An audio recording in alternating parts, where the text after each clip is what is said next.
who even let you weigh your own yogurt and swipe your own cards. They continued to write their thesis on how pairs communicate. IDK, ASTCBY. How about marriage counseling while the kids stick their heads under the froyo tap? I think that would save quite a few relationships. Till she finds another, better forget it. Oh, you'll regret it. And soon learns of an illegal operation run by corrupt witch doctors, betting on gecko races and exotic snails selling bogus insurance policies. Slowly, the family rebuilds their relationship, even regaining a fondness for flapjacks. A little misty here. This is the Snaggletooth Extreme Metal Podcast.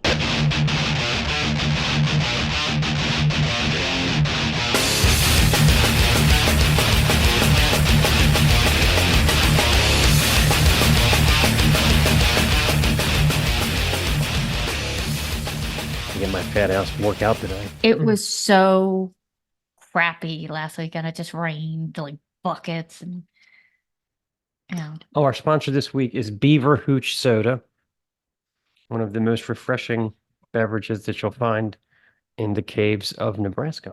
So. I always kind of enter that post-holiday funk where you're still unboxing things people gave you and trying to figure them out. And Yeah. we had trouble putting together a pet water fountain today because it was kind of bizarre. Well, we cashed in another albatross of a gift for that. Just one of these without naming names, people that should just not even try. Interesting that we put our Christmas wish list online and this person said, could you add more? They didn't like our list. There wasn't enough to choose from. And then she got us something that completely wasn't even on the list. So that we could not wait to get rid of. It was so ugly. Yeah. Anyway. But with that, we were able to buy many things, including, we got a refund, including a nice doggy fountain. And some more Tupperware. Who wouldn't want Here's that? a cat. Yeah. Because it bothers me. Don't worry, I won't bust out the food storage jokes. People have already put you through too many. And we have a doggy nesting. Yes, we do. Settle down, doggy. Okay, so let's talk about movies that win multiple Oscars. Have you ever noticed that when they announce like the Academy Awards or the Oscars, you've never heard of any of the movies? I always wonder who is watching these movies, you know? I fell into the trap for a while where I would run out and figure, I had to see this. It won 11 Oscars, and I got bit with The English Patient. Yeah, but it seemed like it used to be you had heard of the movies. Like I remember when Dances with Wolves ran away with everything. That was a movie we had actually seen. Yeah. But look, here's a few. Like I was looking up who won this past year at Oscars. Okay, the one that ran away with everything was called Everything Everywhere at Once. And it's the story of a woman that creates a black hole-like bagel. It's an everything bagel that becomes like a black hole, almost destroys the multiverse. There is a multiverse? And then the critics described it as a story of immigrant striving and hurt-filled mother-daughter love. Hurt-filled? Okay. All I need is to read a tagline like that, and I'm like, bleh. All right, how about the next one? And everything bagels, too. How about The Whale? It sounds like it's going to be a nautical tale, speaking of nautical. But it's the story of a recluse and morbidly obese Englishman who tries to restore his relationship with his teenage daughter. A heartbreaking, moving story highlighting the compassion of a broken man. Ugh, no thanks. Maybe it'd be more fun if they just put him in an episode of My 600-Pound Life. That does well. Yeah, I would watch that, yeah. This is the one that really gets me. Won multiple awards, Women Talking. A story about a Bolivian Mennonite community. Bolivian. Between 2005 and 2009, over 150 women were gassed with animal anesthetic and raped in their homes. Wow. It's described as a timely political parable and powerful look at non-violent protest. I think that might call for violent protest. Imagine going on a date and somebody picks this winner. You come home after a movie like that, there is no going upstairs for a Nick after that. Nobody's in the mood for hanky-panky after sitting through a frickin' disaster like that. And on a similar note, All Quiet on the Western Front was redone for like the 32nd time, and it won all kinds of awards.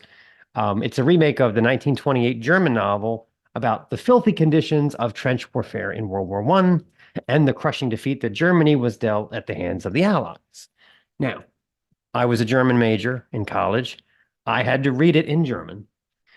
When you have that environment, it turns out if you get one word wrong in your head, you won't understand what the hell the book's about at all. In this case, I would read, and then at one point I would say, wait a minute, Zug means platoon? I thought it meant train. Actually, it does mean both. I thought they were all conductors. Christ, the whole book makes sense now, like one word. That's what I remember about All Quiet on the Western Front. And all the trench toe. So it seems like the key to winning awards is you have to recreate some horrible, depressing true event or throw out a bunch of sappy, woke life lessons. So Stace and I came up with some ideas. I'm pretty sure we're going to run away with all the Academy I think Awards. we could pitch this. Let's try. Let's start with this one. This is a great one. All right. By Mark and Stace. The Cavern Protocol. Okay. Get this. Cody is an elevator shaft cleaner that lost his leg on the job in a freak lubricating accident. I like it already. He meets Janice at a monster truck rally and soon discovers she can only communicate with cave drawings.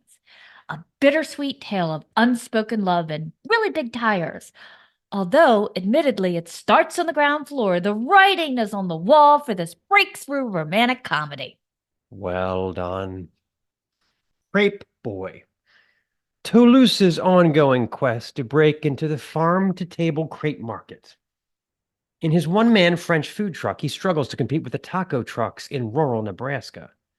Enduring ridicule from his peers, some alleging that his buckwheat cakes taste like cat piss. It's an epic tale of the sweet and the savory in a quest for the perfect crepe, while looking to win over the affections of a lactose-intolerant exotic dancer that goes by the stage name Powdered Sugar. Will he find true love or at least come up with a dairy-free option? Maybe that's how he wins her love. Great. We're running away with everything this year. How about Sweetness in the Air? Richard Voorhees works as a cast master at the Purity Distilling Company in 1919. In a wild twist of fate, Richard is nearly killed by the Boston molasses disaster as a tank collapses, sending 13,000 tons of molasses into the streets of Boston. This actually happened, people. See? Historical event. You've got it down. Look it up. He survives, and in a wave of good fortune, he and his wife Millie are blessed with a baby girl they name Lasses, who develops a proclivity for the can-can and militant feminism. Slowly, the family rebuilds their relationship, even regaining a fondness for flapjacks. A little misty here. An all-star cast and great performances flowing in all directions. Right, I think I can top that one. This is everything I got. This one's called Call Me Mr. Jabba. A young child in Bali develops a strange disease that turns his fingers into crooked knobs. He's repeatedly bullied by the Bali Olympic tennis team, serving him ball after ball that he can't return. He's taken in by a vegetarian Muslim who treats his wounds. There, he finds his true calling by discovering that his knobby fingers can help soothe nauseated cats. Jabba wins an appointment at the Wild Nature School of Tribal Healers and soon learns of an illegal operation run by corrupt witch doctors, betting on gecko races and exotic snails selling bogus insurance policies.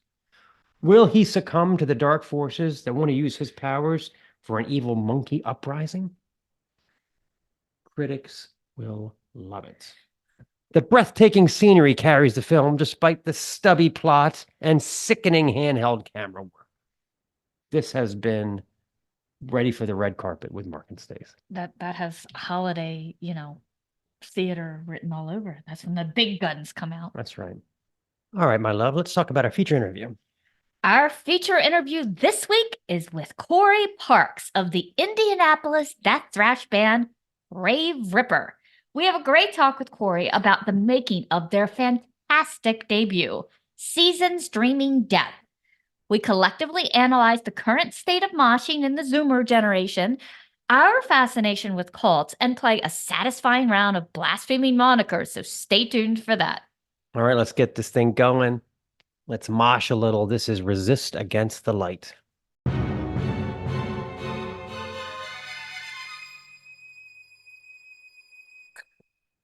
Let's talk about Patreon. The site is patreon.com/Snaggletooth Podcasts. Don't forget to subscribe to this channel. Come on over to our TikTok, say hello, leave us a comment on Instagram. We have all kinds of content on both Patreon and Instagram that you guys will love if you're into our wacky hijinks. And Mark's even been putting up on our TikTok clips of our favorite movies. That's right. Yeah. Probably yours too. Yeah. So what are we going to be uploading to Patreon exclusively this week? Well, as a Christmas present, I got a giganto food processor. Yay. So I'm Homemade salsa. I'm going to show you how to make some homemade salsa. Yes. And later, per my daughter, you can just about make a soup and then just have to heat it up and add a few extra ingredients, and you have a delicious winter meal. I want melt your face off salsa. That's what I want. So for $6.66 a month, Patreon unlocks all kinds of bonus content that you can't see anywhere but there. Maybe even some Yoko Ono. Well, you never know. I'm always sticking reviews up there that aren't listed here. So get on over there. We need your patronage because we have been spending a lot of money on new computers and things like that to make the show better for you. And like I said, you get all kinds of stuff there that you can't get anywhere else. So let's talk about a phenomenon that happened, I want to say around 2014. I don't know about other areas of the country. I think the West Coast had this first, but around my neck of the woods, around 2014, there was suddenly an unprecedented explosion of frozen yogurt places. Do you remember this? Yeah, back in the day, it was TCBY, and that was it. Why, Sweet Frog. One place. Sweet Frog. Well, originally, at least in Towson, it was one, and we used to make the trek over to it on occasion. Right.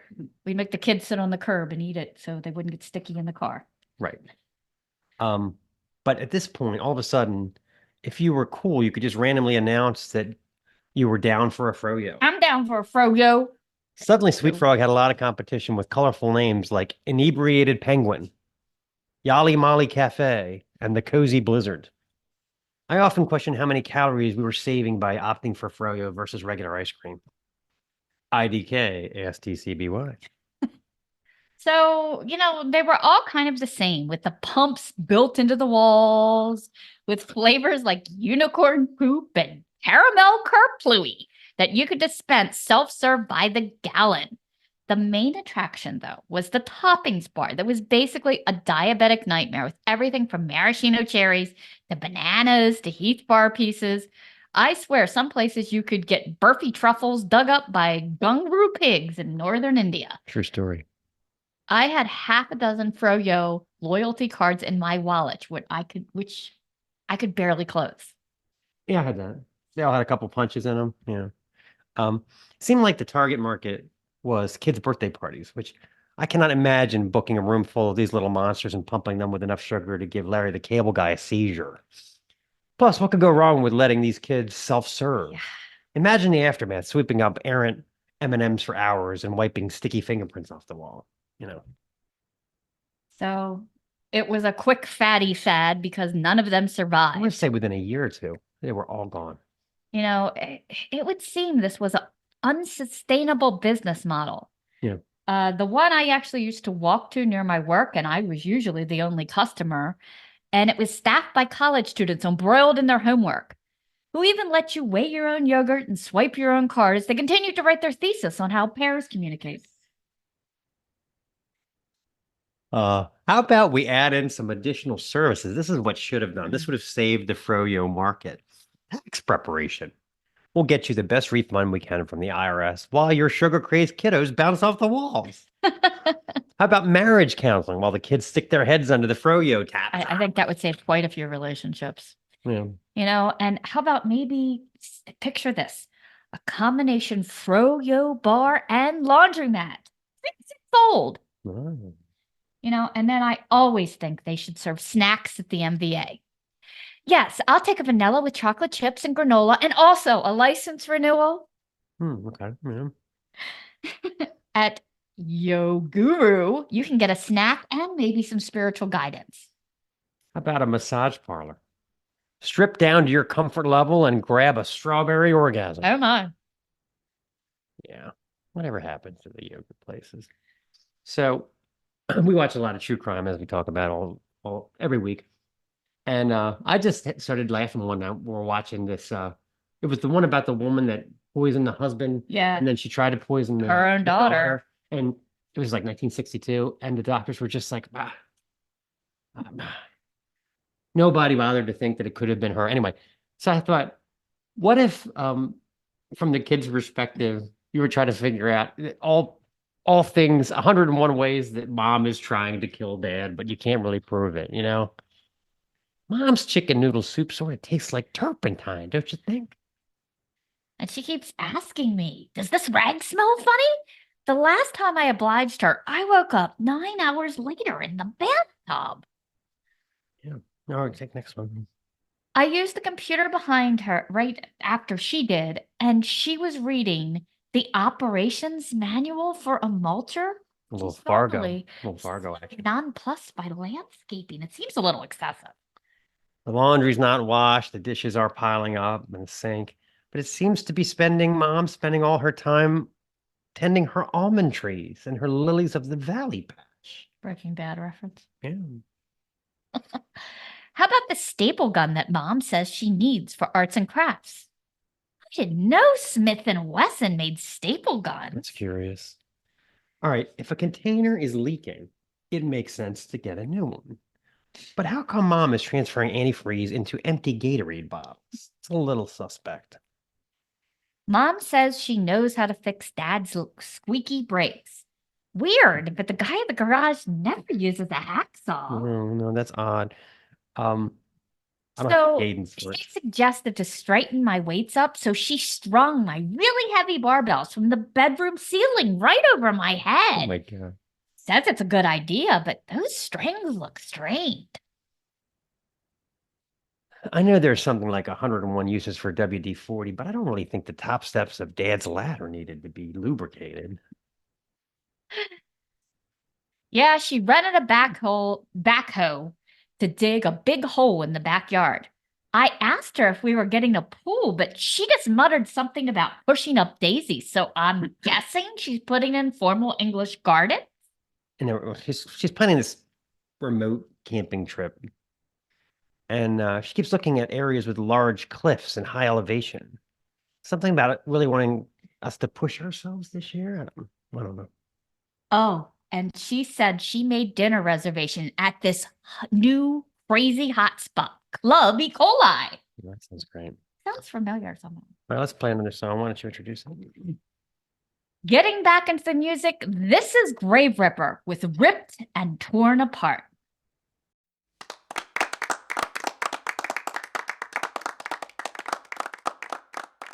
Okay, let's talk about Coffee AM.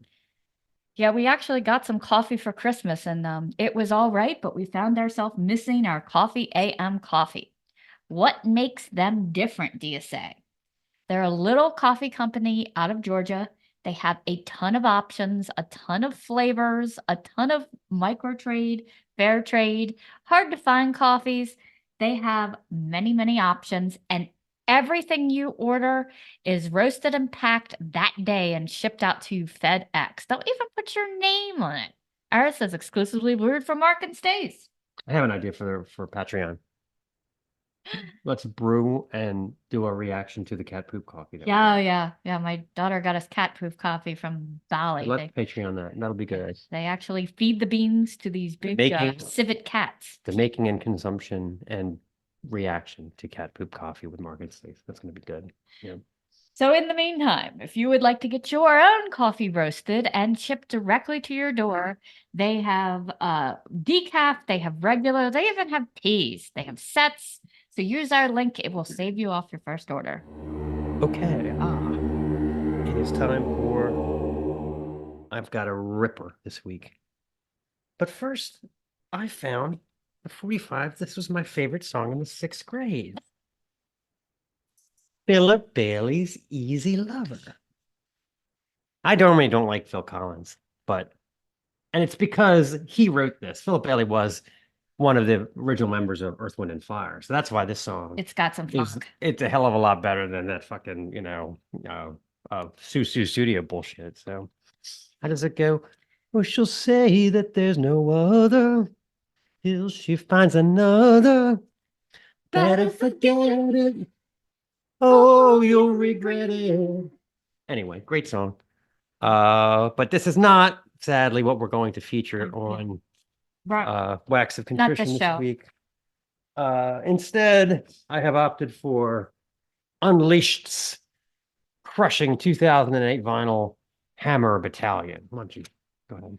The late 2000s were a time of explosive progression in the world of extreme metal.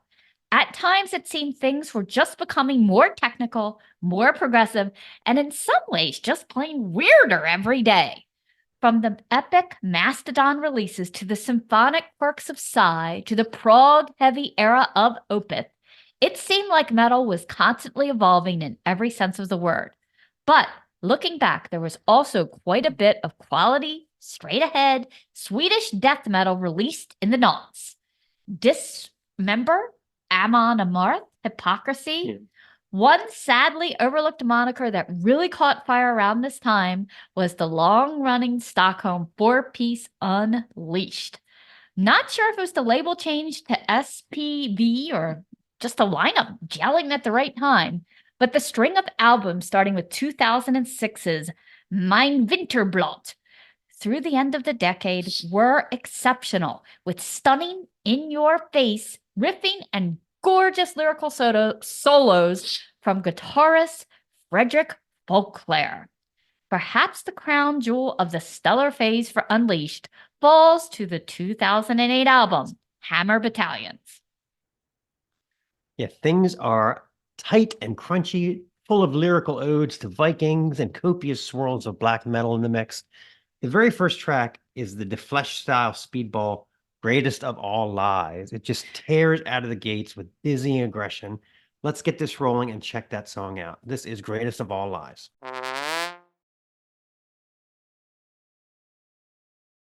Okay, continuing on with Unleashed. The album is just about perfect.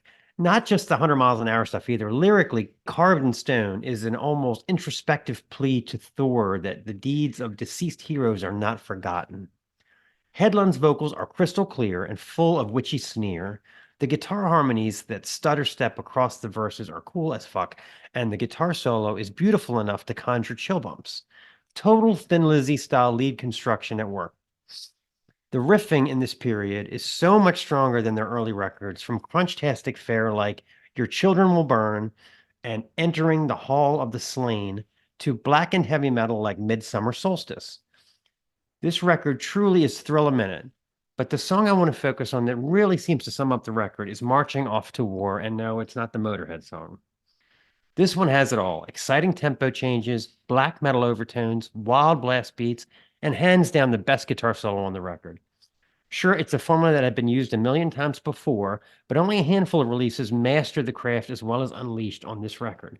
Grab your wench, raise a tankard, and let Hammer Battalion blast to the grand halls. This is Marching Off to War.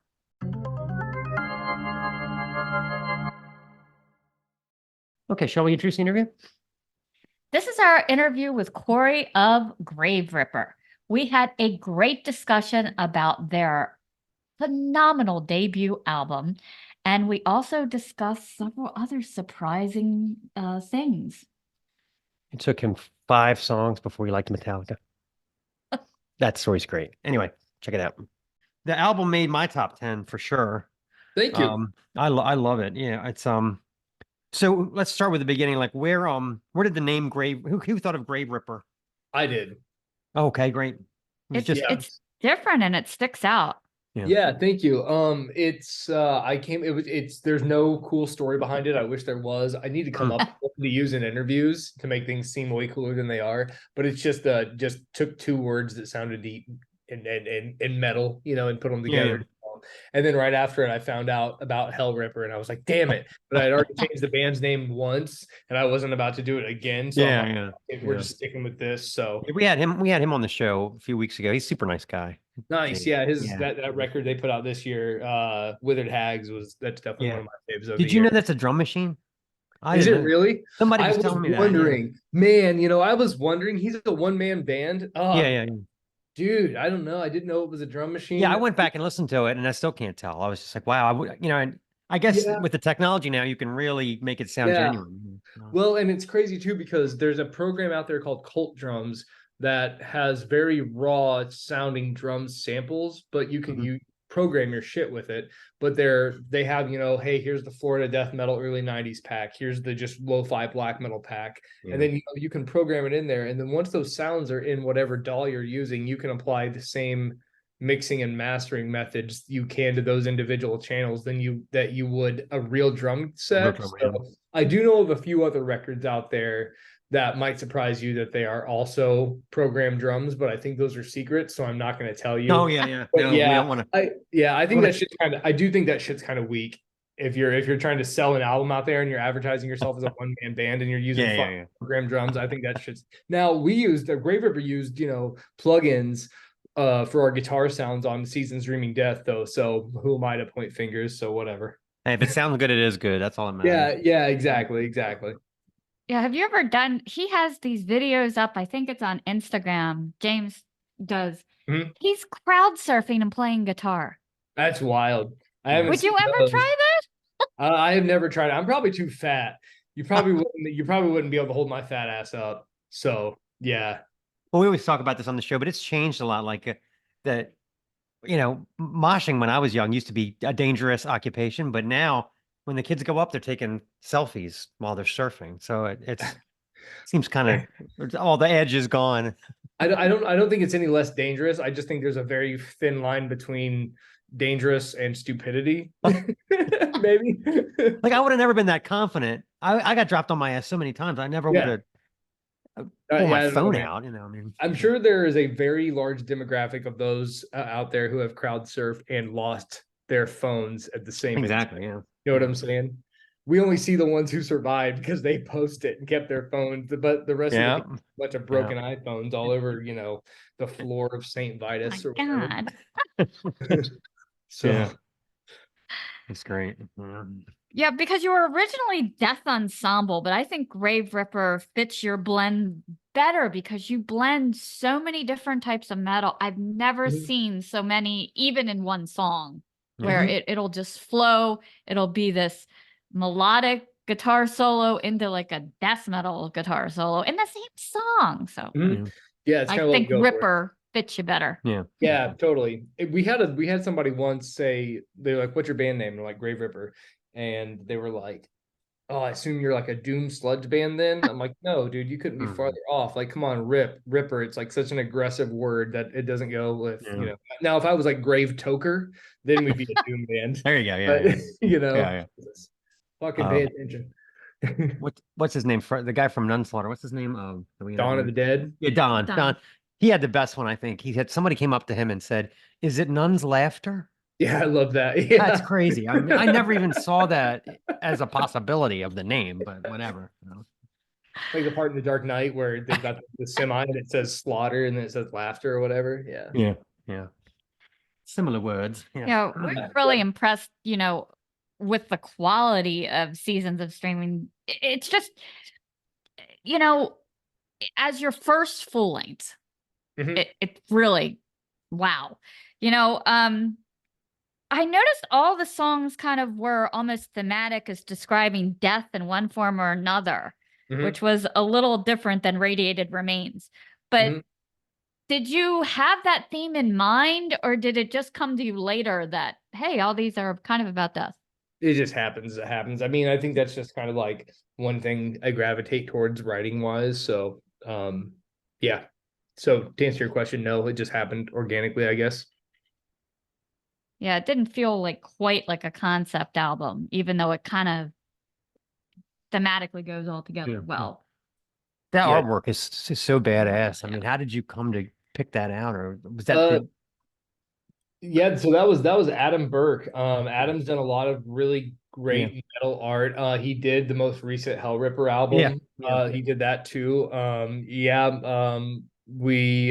My drummer, the guy we got playing drums right now, Jacob, suggested him, and we just pitched it, and he went with it, and he had it done super quick, and it was awesome, and we loved it when we saw it, and we're like, let's go. I think the only thing we provided him with was like we had saw one or two of his, we saw a lot of his other paintings on his website, and then so we kind of pitched a general idea, And then like we saw one that we liked and we were like, could we kind of have that, but have it be more like what we want it to be, which is what the album art came out with. And then we gave him the color palette. We said we wanted to use red, black, and some white / gray. Yeah. And he just ran with it. Yeah, that's tattoo worthy right there. Oh yeah. Oh yeah, man, go get it. I'll pay for it. So, Yeah, I definitely wondered if you were like a horror film buff with some of the lyrics, or if that was kind of an inspiration for some of your kind of more nightmarish visions. Not so much a horror film buff. I do like movies a lot. The only movie reference on there would be like Resist Against the Light. It's kind of a sequel to a song called Cherenkov Light off Radiated Remains. And those songs are both about just the Terminator universe. I'm a big Terminator fan, so it's about it. Yeah, I was wondering that when it talked about like preventing the war, and I was like, Preventing the future war. Yeah. That's what they call that, the future war in Terminator, where it's all like, the machines are killing everybody and like they're like, yeah, it's the future war. So that's what that's about. and time that's cool. travel. We went and saw we saw Static X and Dope, and they've incorporated all the Terminator shit into their show. It's great. Oh, have they really? Nice. Yeah, I'll yeah. check it out. It fits really well with that style of music. Since they had the basically, Zero is kind of, Wayne Static. He almost looks like a zombie. They made him Wayne into like Static. a robot. Okay. Wayne Static. It's really cool. Yeah. So, Nice. But they were able to use a lot of like in the recordings, like they found like lost stuff he had either written or recorded. So Yeah, it yeah. was wild Nice. how they've been able to. cool Terminator related rock. Yes. So, Yeah, well, they've kind of got an industrial sound to them a little bit. Don't also, Yeah. I've always thought they were kind of like industrial rock, industrial metal. So Yeah. right on. That's cool. Love seeing that kind of stuff. yeah. So Radiated Remains, those themes were a little bit different, although I like that artwork as well with the yellow and everything. Was that related to any particular event, the themes there? Or is it a movie or literature? Nah, just Cherenkov Light would be it. With back to the Terminator thing. Yeah, but I love that with this album kind of delves into that like Sam Hain when the veil still thins and you can actually reach through. Do you are you a believer of that for Halloween and Sam Hain, that it actually kind of happens? A little bit. It is kind of interesting. The roots of like, I guess, how that concept came about, which I guess you can just surmise with nature. So a little bit, not trying to go off on too much of a tangent or anything, but it's a cool, I guess, the cycle of nature of how you're going from a season where everything's flourishing, crops are growing, animals are out and about and can survive. It's easy to survive. It's easy to live in summer, and where things are, I guess, happening, for lack of a better word, my stupid words. And then go into a season where everything begins to get colder, things begin to die, survival becomes more harsh. And, there's, so that's essentially winter. And black metal is associated with winter a lot because of its coldness and its harshness and its inability to survive. And then, I want to say that in old theologies, the afterworld, and I guess you'd call it hell, but that might not be what it is in some of these theologies or religions, whatever. It wasn't necessarily a hot place, but it was a cold place because it represents that inability to survive, that there's nothing that can flourish here. So to have that idea of, this season of fall is the entrance of us going into, we're leaving that period of sustainability and we're entering this period of unsustainability where nothing can live. And at one point, those two things are going to culminate at one time. And that's that period. So that's just, I just really think that's a cool fucking thing to think about. And somebody said, well, what a great time to have the kids go door to door and ask for candy. Yeah. Let's makes sense to me. Let's rip off all the other old religions and slap the Christian label on top of it like they did with everything fucking else. So burn your local church, everybody. Yeah, agree. The older I get, the more I find myself, really being a believer and all that. It just, I guess after you get older, it's like the dark affects me more. Like when it's dark at 4 p.m., I'm like, oh my God. Yeah. Y'all, And we love shows about cults. ah, And Mhm. if you watch enough of them, you're like, you know what? Every religion's a cult, basically. I mean, I know they're that's all, 100%. they all Yeah. are. They're, I mean, bigger ones get the luxury of being able to rebrand themselves as not that and have the power to make sure people don't call them that, but they're all cults. Right. They're all cults. They're all the same. Yeah.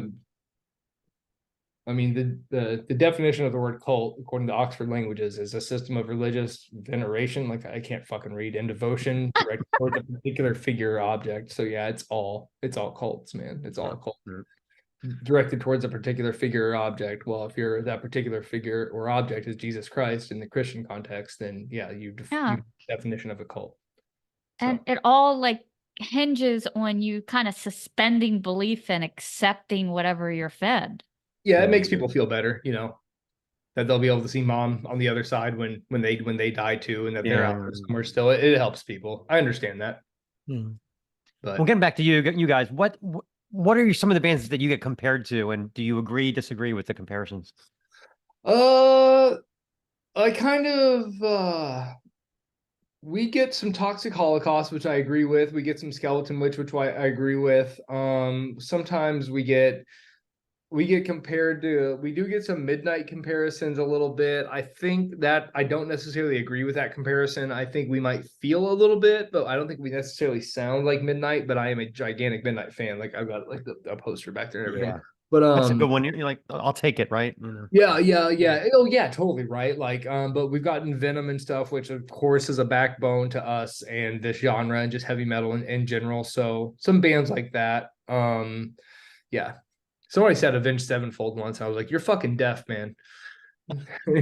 He's reminding me of early Avenged Sevenfold. Get some new ears. I don't know, man. You're gonna have to give me that. You're gonna have to give me that Avenged Sevenfold album you're referencing, because that sure as shit doesn't sound like the stuff I've heard.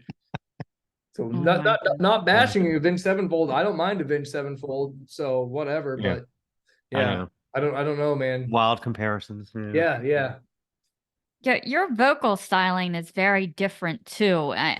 Sometimes I hear like other famous vocal styles, but you kind of have your own yips and yowls that are kind of all your own.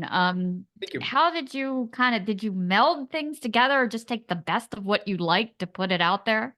No, I think it just, I don't really necessarily go out to sound like anybody. It just is, it does just kind of come out the way it does. I think it's evolved a little bit. I think each release we've had kind of has its own like sound, which I don't mean for it to do that, but I think Seasons is like kind of the most natural. I found my groove. There is one record I will compare my vocal style to, and I think I do almost rip it off a little bit, but that's a secret and I'm never going to tell you. Okay. Gotta guess. If you can guess it, I'll tell you. But yeah, that's it. Do you have a warm-up routine for your vocals before you sing? I probably should, but no, I don't. No. And then sometimes I notice myself sounding like kind of hoarse, like I sound like Danzig does in interviews now, and I'm like, dude, fuck. Yeah. Did you ever see Slayer back when Araya was making tea on stage? No, I didn't. I only saw Have you Slayer. heard about that? That he actually had like a No. little tea set on top of the amps, and he would. No, but I love make that some- thought. Who wants some blood? Wait a minute, I gotta make my tea first. Yeah, dude, Tom's the best. He's like Tom's like Tom always seems like such a nice, sweet guy. Yeah. And he just gets up there and unleashes himself. Oh, yeah. Dude, Tom, He's like the Santa Claus of extreme metal now. that is exactly what I was gonna say. Yep, that's not the first time I've seen that comparison. He's always got like kids on his lap and stuff. It's like, all right. He's got the biggest, nicest smile like I've ever seen he's in my happy. life. And then he gets up there and he's like, fucking singing about a Nazi doctor. Yeah, yes, yeah, exactly. Yeah, I noticed this especially during like your video of Into the Grave. You are really playing that rhythm and singing. Was that hard to master, doing both at once?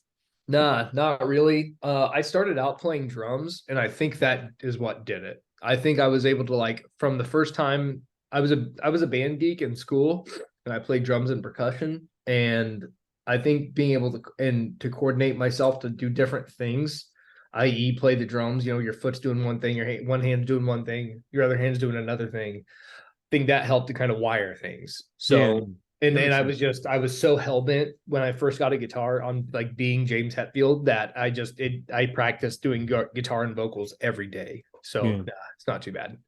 Yeah. Was Okay. that video live? It looked like you had like a audience, or was that kind of It's both. It's spliced like footage of us tracking or filming at a live show. And then the same guy just came over to my place one time and we just set stuff up in the basement and we just did more shots in the basement. So it's half live, half not. But of course the audio is all studio recording. Right. The same track you get on the album. Yeah, it looked good, but the couple things I've seen of you live on YouTube, it sounds just as good. Is it hard to transfer live? Because you sure do a nice job of pulling it together. Nah, I think we're a live band before we're a studio band, so no. How far have you guys been in terms of playing out? Have you been to Europe yet, or have you been where have you been to? Haven't been to Europe. We just did Denver, Colorado, like 3 weeks ago.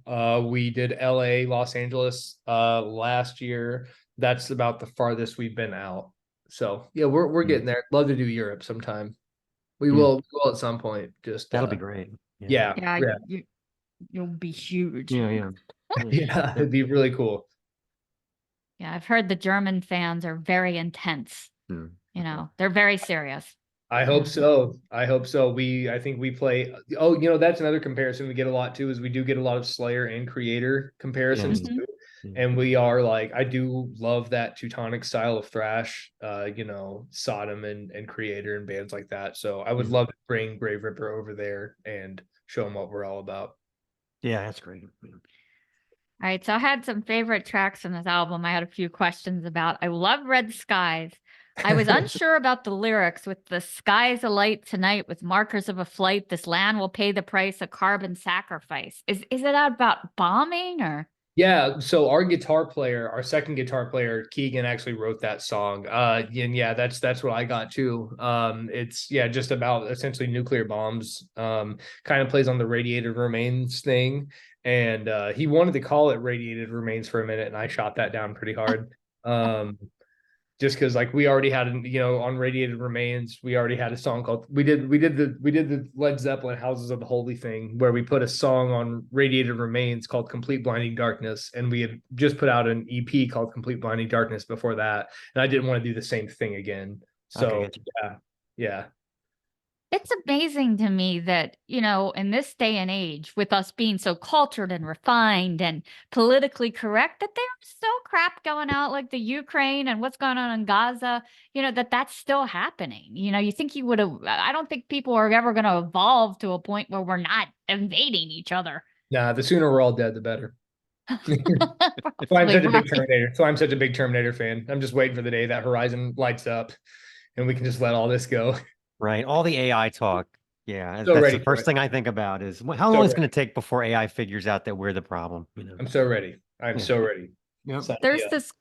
Have you ever seen Black Mirror, the show on the kind of Twilight Zone thing? Did you watch the one? It was like, what was it? 666, where the Indian woman accidentally pricks her finger and then she has to go kill like 3 innocents or the world's going to end. Oh, I think I did see that one. I don't remember how that was a trip. Yeah, I do remember it, and you couldn't because there was like a ghost telling her to do the stuff, right?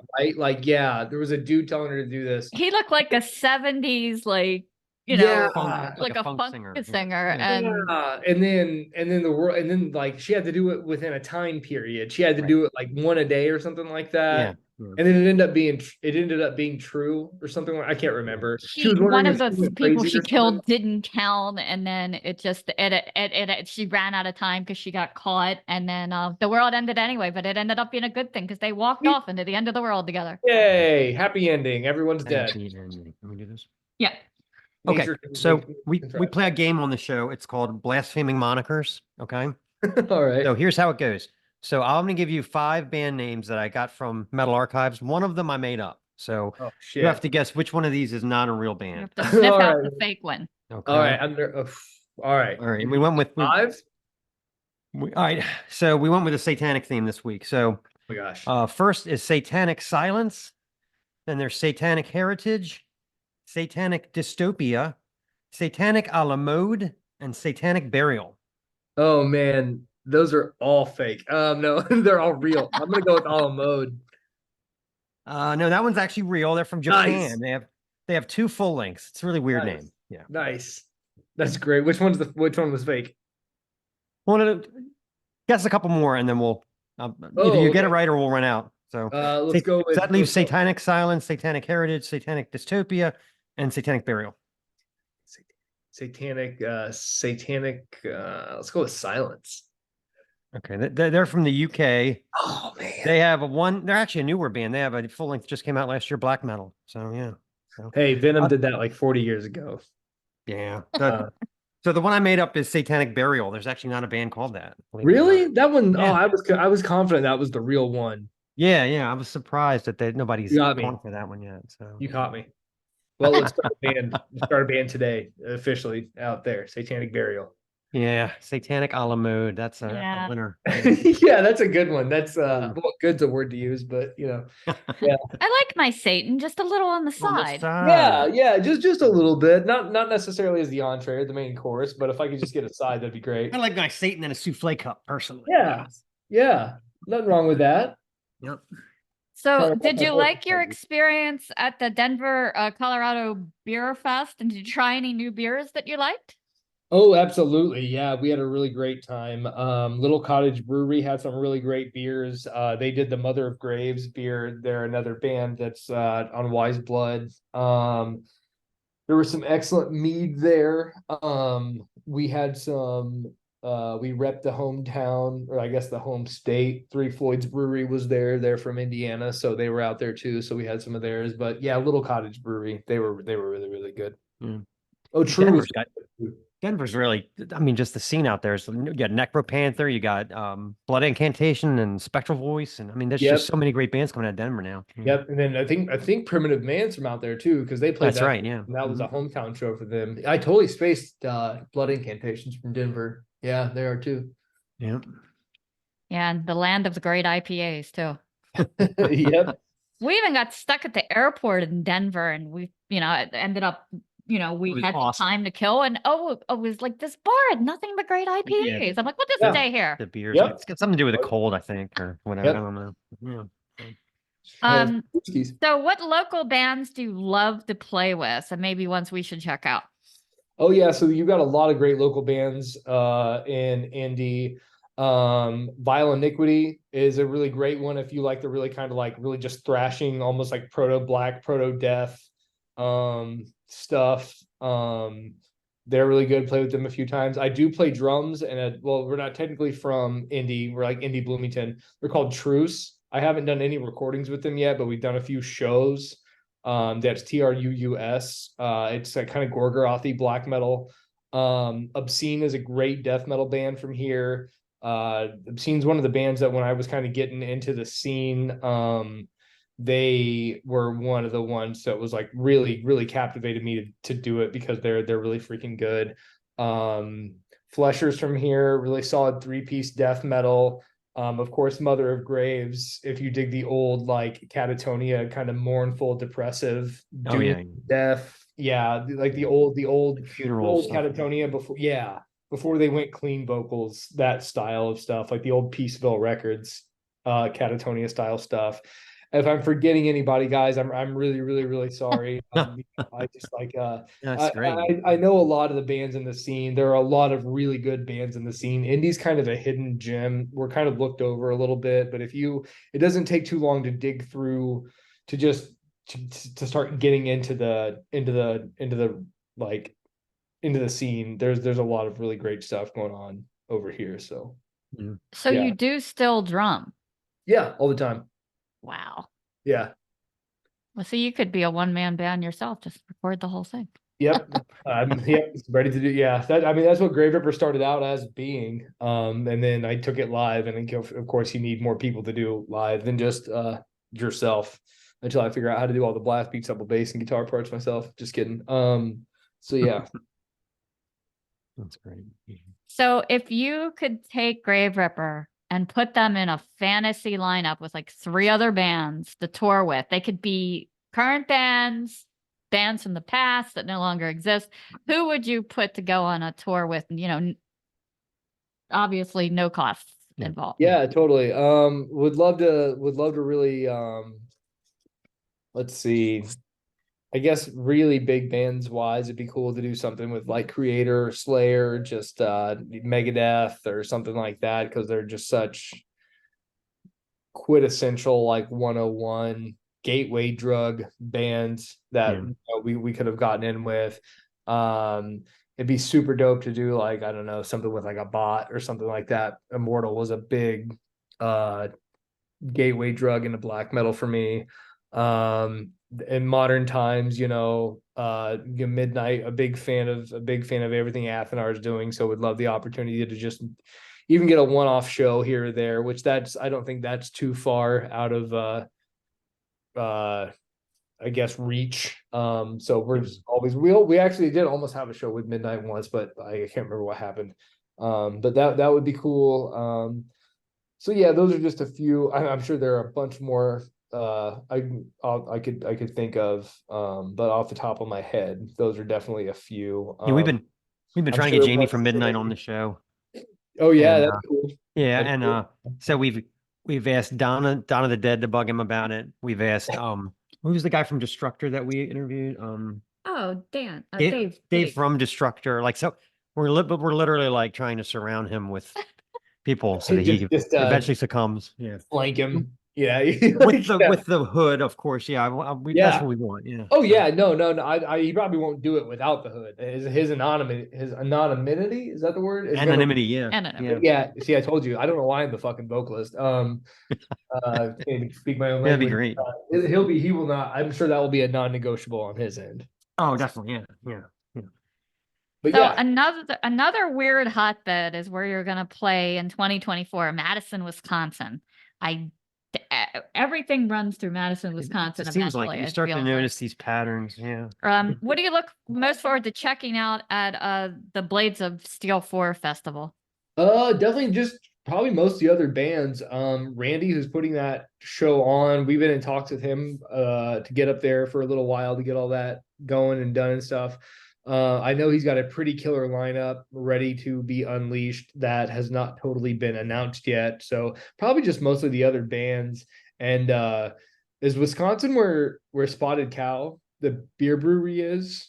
I think it is. I think it is Wisconsin. Yeah. So I'm excited to try Spotted Cow from the teat. That's great. That's great. Yeah, you're planning your travels on beer consumption. That's great. I like it. Yep. Priorities, man. Priorities. Yeah, I agree with that 100%. Yeah. So you mentioned Megadeth. Are you a Peace Cells or are you a Rust in Peace? Which one? Oh man, that's such a hard. I'm both, dude. Can't. Well, we all are both. Yeah, Can't choose between my children. I do think they're not my kids. Geez, that's I almost want to lean. I almost want to be a basic white girl and like lean towards Rust, just because, like, man, if you want to learn how to play guitar, if you want to learn how to play metal guitar, that's the one-stop shop. That's it. You don't need any other record. And it's just it's the golden lineup. It's the Megadeth lineup that everyone loves. It's just such a perfect freaking record, man. You watch the videos I didn't realize this until recently. I went back and watched like the video for like Hangar 18 and stuff. They had like a dress code. Everybody had the white high tops. Everybody had no shirt. Everybody had the jeans. It was before the era of distressed jeans. Kind of like good.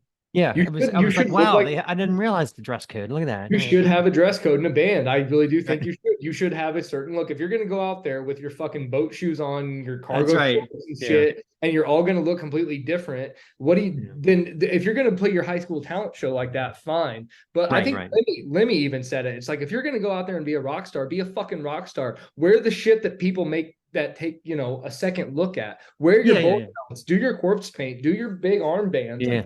If you're gonna do it, fucking do it, man. I know. I never forget either. Like, I remember, like, I saw a Motorhead show and like Phil Campbell had on like a Hawaiian shirt. And I'm like, what the fuck is he doing? Oh yeah, get him off the stage.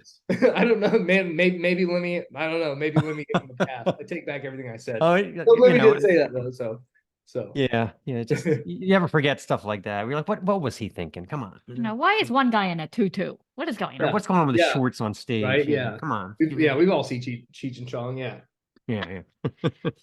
So can you remember like the first heavy music that you were like, wow, what is this? Yeah, totally. It was Metallica when I was like 7 or 8 years old. I used to have like so my uncle was an 80s metalhead. He liked a lot of the glam and cock rock. But he did like some of the heavier stuff too. Not so much like, Slayer and like the old death metal and the old black metal. He didn't like really dive into stuff that hard, but he did like Metallica. And when I was a kid, music was always a very important part of my life. I always just gravitated towards music. And I had my Walkman CD player that I would, just have whatever in there, and I would go to his house, and he would let me, for whatever reason, because I'm a little snot-nosed brat, raid his CD collection and just put whatever the fuck I wanted in, Yeah. So I was like putting this in, putting that in, and I short attention span, still got it. And I think I put in "And Justice for All," and the song "Blackened" starts, and it's got like that 40-second like really slow crescendo of like the guitar harmonies that are backmasked or whatever. Well, 7-year-old me didn't want to deal with that shit. Way too long, way too boring. I'm 10 seconds into it and this sucks. So I go to track 2, and that's "And Justice for All," and that starts with an acoustic opening, and I'm like, well, this sucks too. This is boring too. So I take "And Justice" out. I don't want to deal with that shit anymore. The first 2 songs sucked. I don't want to hear it. So next I find "Ride the Lightning" immediately next. And I'm like, oh, we'll try it again. So I put in "Ride the Lightning," and it starts with "Fight Fire with Fire," which has a fucking acoustic intro. And I'm like, Jesus, what the fuck?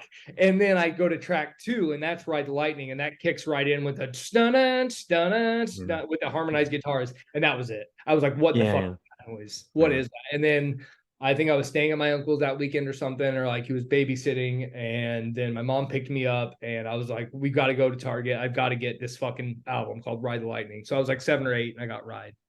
And then I went through a couple, and then I went through a few other musical inspirations. I got into like rap and hip hop really big, and then I got into grunge and Nirvana, and then I got back into Metallica, and then it's been heavy metal from there. I don't want to date myself, but I went to the record store in 1984 to buy "Queensryche the Warning," and Nice. next to it was "Ride the Lightning," and I bought it strictly from the album cover. Sure. I hadn't heard a fucking note. Yeah. Yeah. I mean, it's all blue and the electric chair and like the big Metallica. I Dude, was just like, this has got to sound great. This has got to sound better.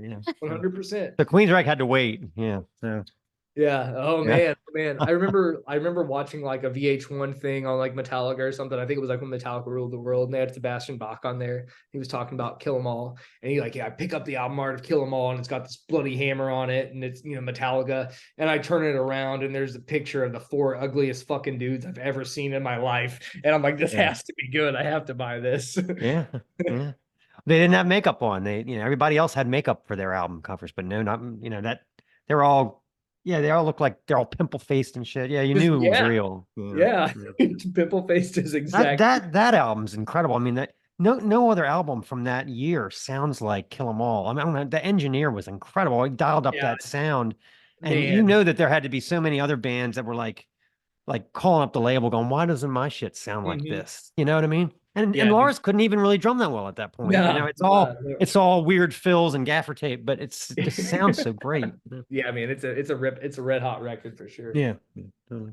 Yeah, I thought that your mixer Wesley Heaton did a great job on Season Streaming Death. I mean, the blend is so good because, like, again, you have so many different elements kind of mixed together, but he did a great job in keeping everything level. Did you give him any direction or? No, typically what we'll do when we go in is give a few albums to kind of say, hey, we like the way this album sounds. And it doesn't even have to be a thrash metal record. You can just be like, hey, man, look, I like the way these guitars sound on this. Can you make us kind of sound like this, et cetera, et cetera. And then, you give them a little while, they cook it up, and then they'll hit you back with like some beta versions, of what they're going on.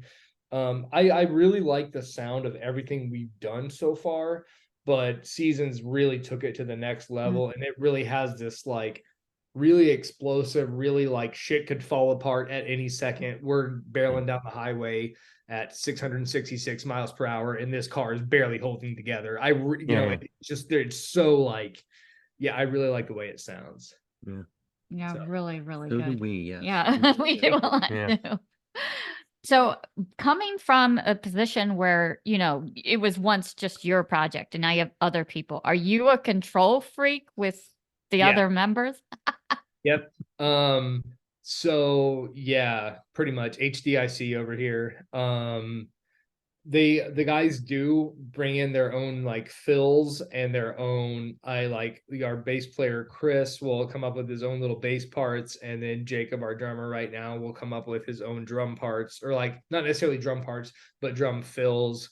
There's a song on the record called Only Coldness where he does this really, really cool snare fill. He does it 2 or 3 times throughout the record. He wrote that. Essentially how it'll go down is I'll write the song, send it to the guys, and then have them learn it. And the drum parts, for instance, you play these drum parts here. As long as you're doing these drum parts 90% close to what I gave you, do whatever the fuck you want in the meantime. Add your own fills, add your own that. And if it gets a little too squirrely, like I remember there was one part where he wanted to add a really fast double bass part. And it's like, if you want to do it live, maybe that's fine, but I don't like the way it sounds in the song, so we're not going to put it on the record. So to answer your question, yes, I am So you're the final. Yep. And I'm only going to be getting worse as I get older and crankier. He tells the roadie, I want my sandwich cut diagonally, you little shit. Yeah. Take this away. I won't go on stage. Get it right. Brown M&Ms, and I'll have to beat you to death with your own shoes. So I said 3 ice cubes in my drink. Yeah. Not 2. Yeah. Axl Rose style. I need 3 pizzas, can of Pringles. Yeah. Cubed ham, a mattress. Yeah. So it sounds like you've got some great shows lined up. Hopefully we'll get you over here to the East Coast. Yeah, Baltimore. We're Baltimore. Nice. Yeah. Yeah. Yeah, we'd love to. We would love to. So. And what else is coming up for you guys? So we just announced a little weekend run with Storm Ruler and Volcandra that we're going to be doing. We've got 2 more shows coming up that are unannounced. And then we've got the Blades of Steel up in Madison, and I'm sure there'll be more coming down the pipeline for the rest of the year. But as of right now, that's it. So if anybody out there is listening and wants to get us in their neck of the woods, just give me a holler and we'll see what we can do. Are you gonna do more videos? Probably. As of right now, there's nothing on deck, but yeah, probably. How do you feel about do you think you'll ever be in a point where you record extra songs so you can feed the algorithms, or have EPs or that sort of thing in between? Yeah, records? actually, without getting too ahead of myself, that's kind of my plan. We're going to release some new music probably this year. When I say this year, what is it, 2023? So 2024, without getting too far ahead of myself, because I fucking hate when people do this shit and they give you their 5-year plan.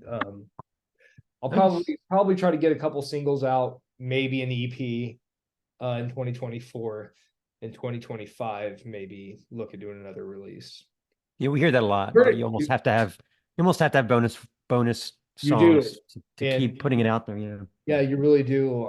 In order to keep things sustainable, I think that you've really gotta do that. So you heard it here first, folks. Exclusive. Okay, very good. That's the plan for Graveripper in the near future.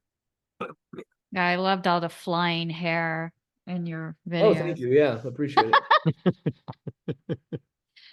Well, yeah, there was enough to make up for every other. Actually, like when I go to shows now, I see a lot more guys that have your look than have my look. Long hair with men is just sort of, it's not what it was in like the 80s and 90s. I don't know, man. I don't know.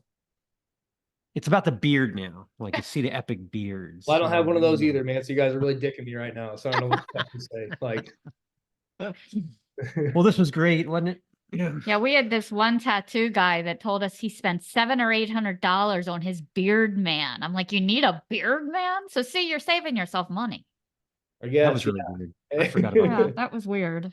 Because nobody else could get the shape right. Like he wanted it to be like, I don't know. Hey, if it's worth $800 to you and you got the $800 to spend on it, I do whatever the fuck you want. I don't care. Yeah, really wild.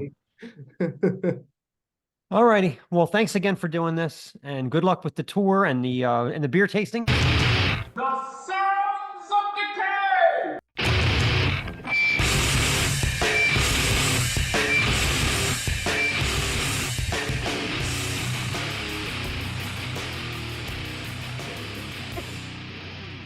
Okay, Sounds of Decay 1 is Spider God. The album is The Killing Room.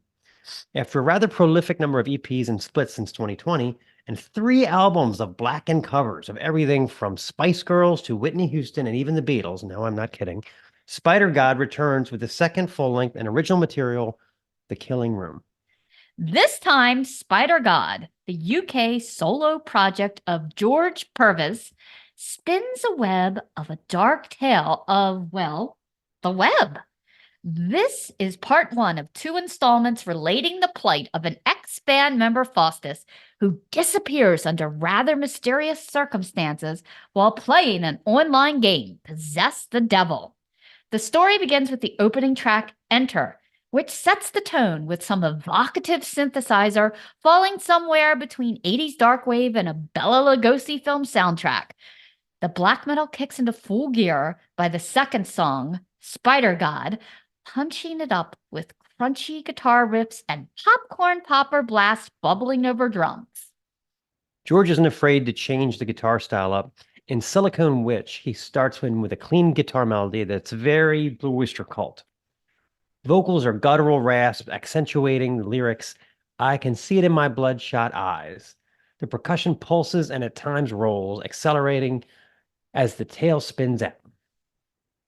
Clouds of Unknowing is a straight-up black metal burner as the vocals, guitar, and drums settle into a fulfilling headbang-inducing groove. The climax comes in the 10-plus minute epic, The Killing Room. The first minute, we revisit the eerie synths, when this time the riffs come in all fuzzy and distorted, dystopia style, changing back to a melodic, tremulous climb the rope and even a shake your tail feather funky bass line, while the drums are tight, adding more drama. The vocals sound the alarm to what the listener has already suspected, that this game is cursed. Horror builds with the lyrics, no feeling, no breath. Into the killing room, blood was shed as the lines between fantasy and reality blur into madness. Herbs wraps things up like any good story in the form of a bookend trip back to the upside down style goth synth mode. In the closer, Re-Enter. Spider God weaves a pre-eternal web glittering in the moonlight with black metal dew. Plus, who doesn't like some hyper melodic crime metal? So let's play Spider God.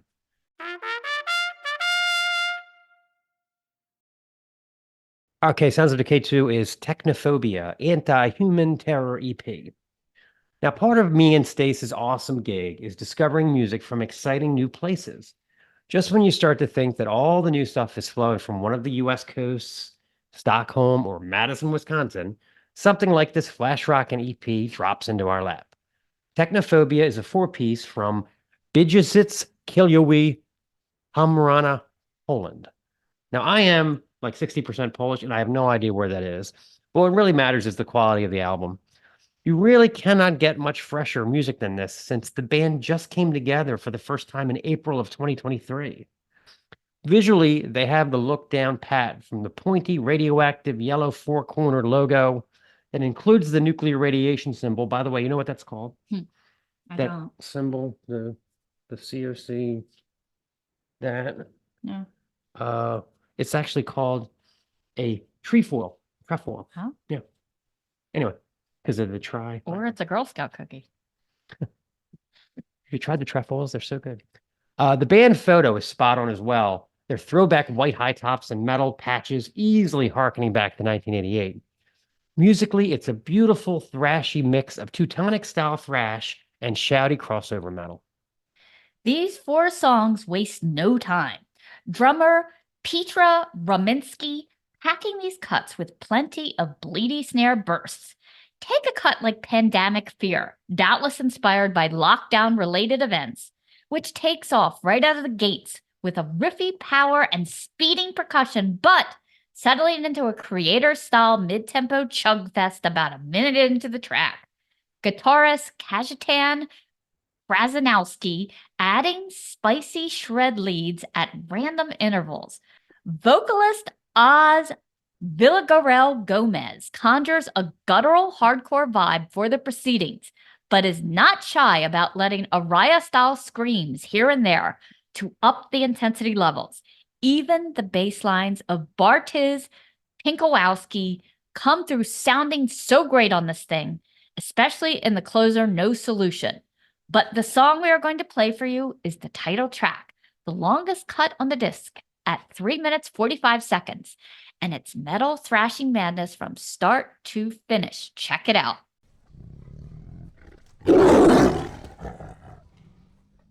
Sounds of Decay 3 is Ghoul's new EP, Noxious Concoctions. Perhaps the most exciting news since the invention of the electric ice cream cone rotator is the Creepsylvanian death metal four-piece known as Ghoul have returned for another round of zombie slaying, skateboard hugging, cauldron stirring fun for the new EP, Noxious Concoctions.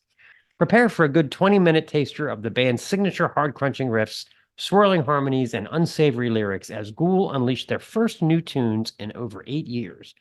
Rest assured, Dissector solos are demented as ever, Digester's burps are bullfrog-worthy, and Cremator's hood is tight enough to cut off his oxygen flow. The cover art is downright vile, and we even get some gang vocals courtesy of something called the Moron Cavern Shackled Choir. Looking for the perfect little getaway?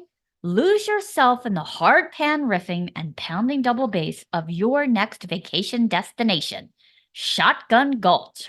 A track that stutter steps through majestic harmonies 1 minute and weird surf beats the next. Been a while since your last ophthalmology appointment? Get a fresh perspective through the eyes of the witch, a tribute to our favorite haggy vixens that packs in tons of guitar and downright proggy changes over the course of nearly 8 minutes. If you have had the displeasure of tuning into Digester's cooking channel, Chef to False Metal, it should come as no surprise that he can come up with some noxious concoctions. The album's lead-off single, full of head-banging delights and nauseating stew ideas. Vinyl from Tank Crimes is available in both Wacky Splatter and Orange Crush. So, you are officially out of excuses. The burlap industry may never officially recover. Okay, so this is Noxious Concoctions. This was a good one. I like these bands. Yeah. We talked about good stuff. the rise and fall of the frozen yogurt empire. Very short-lived. I think they oversaturated the market. I think that's what happened there. They needed to diversify. Diversification is what it's all about.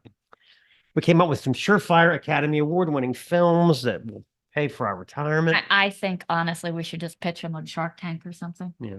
I think we'll get a hit. Multiple ideas. And we even live streamed about why women hate boats. This has been the Snaggletooth Decay Extreme Music Podcast. Special thanks to Corey from Graveripper for appearing on the show. Snaggletooth theme by Gustav Jord of Defleshed. Sounds of Decay theme by Steve Rathbone of Lair of the Minotaur. Season 3 artwork courtesy of KC Angel. Sounds of Decay bands, check them out. Spider God, Ghoul, Technophobia. All content 2024, the Snaggletooth Decay Extreme Music Podcast.